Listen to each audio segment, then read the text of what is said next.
বামের ভোট চলে যাচ্ছে কি রামে?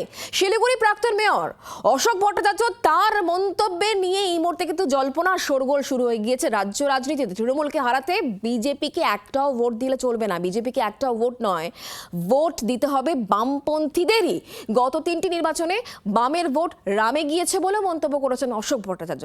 শোনাবো। বহু বামপন্থী মানুষরা গত তিনটে নির্বাচনে তৃণমূল কংগ্রেসকে হারানোর নাম করে তারা গিয়ে বিজেপিকে ভোট দিয়েছে। কোনো ভোটেই না, এই ভুলটা করবেন না কখনো। আমরা বামপন্থীরা পশ্চিমবঙ্গে একটা নতুন সূর্যের উদয় আমরা সৃষ্টি করতে পারবো। আমাদের সে নীতি আছে, আদর্শ আছে। পশ্চিমবঙ্গ ঘুরে দাঁড়াবেই। পশ্চিমবঙ্গে প্রকৃত পরিবর্তন যেটা করাতে হবে সেটা নির্ভরশীল থাকুন, বামপন্থীদের উপরে আস্থা রাখুন।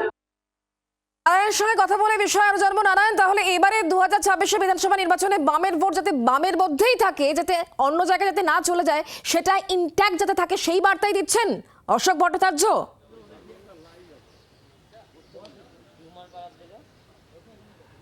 একেবারেই তাই। দেখো, গতকাল কিন্তু আমরা দেখেছি শিলিগুড়ির টিকিয়াপাড়াতে কিন্তু মোহাম্মদ সেলিমের একটি জনসভা ছিল। সেখানে অশোক বাবুকে বলতে শোনা গেছে যে গত 3বার তিনি প্রকাশ্যে বলছেন যে তৃণমূলকে হারানোর জন্য বামেরা বিজেপিকে ভোট দিয়েছিল।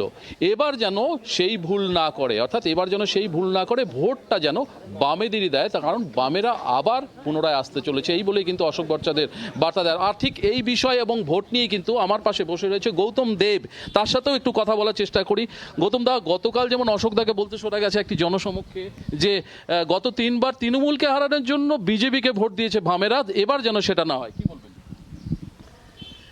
দেখুন, এটা সঠিক কথাই বলেছেন বর্ষিয়ান। উনি একজন নেতৃত্ব, তার দীর্ঘদিনের অভিজ্ঞতা আছে, তিনি জিরো গ্রাউন্ড লেভেলে কাজ করেন। গ্রাউন্ড রিয়েলিটিটা উনি বলেছেন, সেটাই আমি মনে করি। বাংলার আওয়াজ, বাঙালির আবেগ, জি 24 ঘন্টা।